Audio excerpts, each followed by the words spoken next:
Hello and welcome back to Mirror Interpretation Todorova. Welcome back to my YouTube channel. My name is Ioana, and in this video we are going to keep reading from this book, Keep Calm and Cut Him Off. The reason that I read and love and share this book with you is because it teaches you how to filter people and how to value yourself and your time. In this video, it's number 9. Chasing all contact after a breakup or rejection will make it easier for you to avoid using sex as a bargaining tool to keep him interested in you. Some women, whether knowingly or unknowingly, try to use sex as a bargaining tool with men in order to keep their attention and perhaps even to secure a commitment. In order to keep a guy interested in them, those women will use sex as a way to foster or force intimacy with the man they desire, not realizing that giving a man sex after he has ended the relationship will not lead to their desired outcomes. In fact, it will usually lead to an even worse situation than before. When a woman makes herself even more available sexually after a breakup or rejection, it will only verify his low estimation of her value as a long-term romance partner.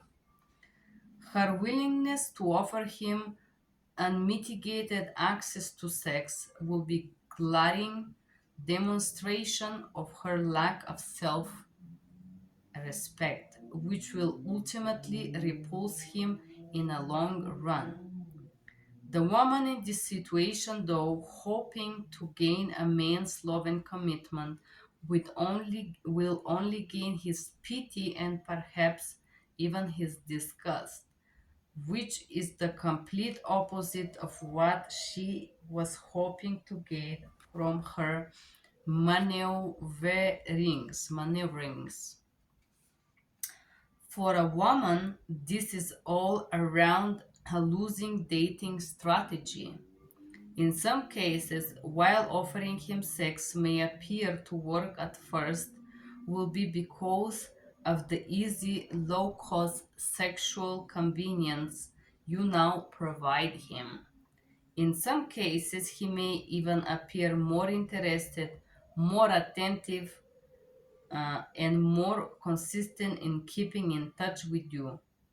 But this new friends with benefit pseudo relationship will only last so long as you provide him with sexual convenience at a low cost.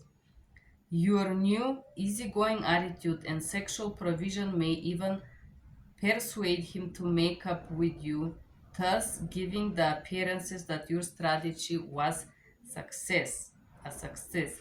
Unfortunately, as soon as you attempt to bargain for more of this attention of devotion, he will again reject you and either attempt to keep the relationship as presently is, or if you have given him an ultimatum, he will move on completely. Another reason why a woman may use sex as a bargaining tool is because of the impact a breakup or post-hookup rejection may have on her feelings of self-worth. In her book, Having Sex, Wanting Intimacy, Why Women Settle for One-Sided Relationships, author and clinical psychologist Jill Weber digs into why women often find themselves in one-sided relationship where they attempt to trade sex in hopes for gaining emotional intimacy, which never happens. She labeled this dating strategy sextimacy and exposes that it leads to an perpetuous and destructive cycle where women get caught in the fantasy of a short-term fulfillment that male sexual attention provides, but at long-term cost of their feelings of self-worth. One part of Weber's sextimacy cycle that I found interesting was the fantasy. This is where women stuck in this cycle would conjure up positive thoughts about an interaction with a man, believing that their emotional needs and feelings of low self worth could be restored during the romantic encounter with a particular guy.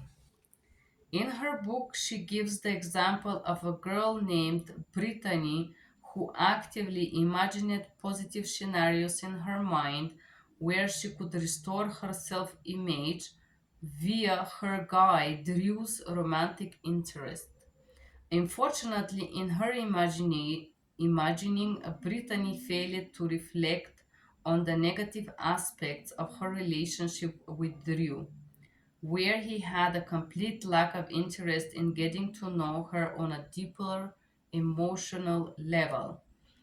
Weber states that this fantasizing process causes women like Britney to rehearse unrealistic dating scenarios and outcomes where they believe that a man's positive sexual attention would eventually lead to his positive emotional interest, except it never does. One of the big takeovers from the Weber's insight is how much of this unproductive dating strategy is driven by unrealistic expectations and feelings of low self worth. If you have ever been blindsided by a bad breakup before, you know from first hand experience the catastrophic effects it can have on your feelings or self worth. Whatever man or a woman, a bad breakup can make you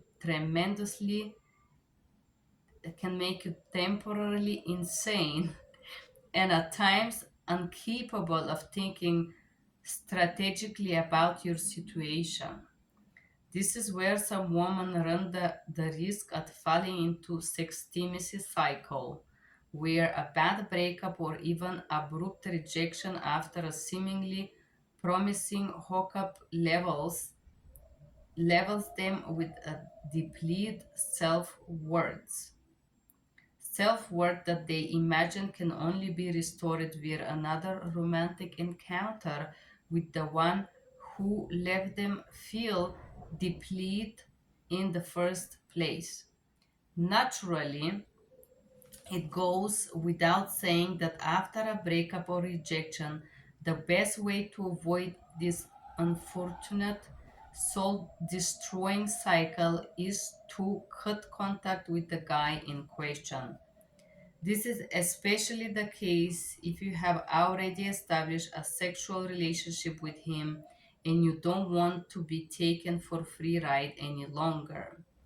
You need to rip that band-aid off in one quick action by cutting him off completely so as to avoid getting sucked in a lose win dating situation in which he is getting all the sex he can stomach while you hopelessly grasp at straws trying to win his heart in the process. And the book is called Having Sex, Wanting Intimacy, Why Women Settle for One-Sided Relationships. Roman Little Liefeld published. And the author is Jill Weber. Jill Weber.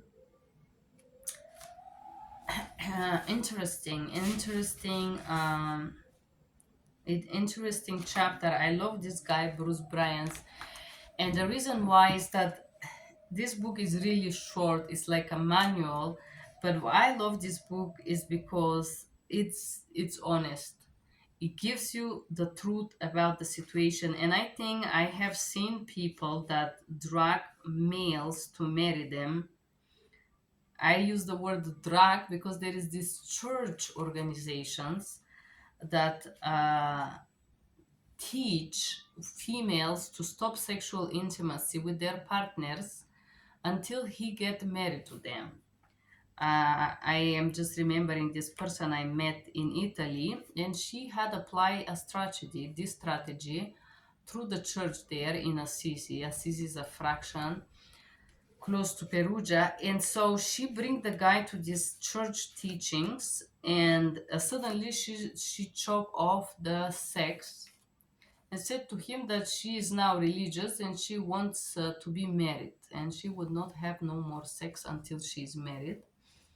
And of course this give results. Guys get married, like Justin Bieber get married for Haley. He didn't know the girl very well, just two months, and he proposed. They said it was strategy for documents, whatnot. However, saying no to sex with the males work on their ego, particularly on insecure men, I would say. And the reason why is because they are having this fantasy that they are gonna have something special, something untouchable, something that nobody else have, which is a very good manipulation tool if you want to use it. No sex is a great test to see if a person is really interested or he just want to sex. Also, no sex is another tool to make a man talk to you. If you don't have the sex, guys will be like puzzled. Some of them will be triggered to chase you or to try harder or try to get to the sex. But I think there is a problem with this manipulation of no sex or giving the sex. I think giving no sex to a guy is a way to test him. And I will tell you why. You could see two faces of a people. One is giving them what they want and see if they change, if their personality change. I used to have a friend and he would joke, Joanna, you test people through sex or sexual desire. So if you give a guy sex or you pretend to give him a sex, or pretend that you're sexually aroused. For example, I did something like that last summer in August. With you, Mr. Edmondo, I pretend that I was sexually interested. I was not. It was pretending. Although I find you interesting as a person, I was not sexually interested by you in this precise moment when I did that. And the reason why I wanted to see how this person would react when they think that they got someone like me. They think that I'm theirs, like they got me. And guess what? This test, I advise you ladies to do it. I will tell you, it always gives the most surprising results. So when you pretend that you're available to someone that has not earned genuinely my interest or your interest, this does not mean being sexual with them, don't get me wrong. Pretending that you're available is different than being sexual, okay?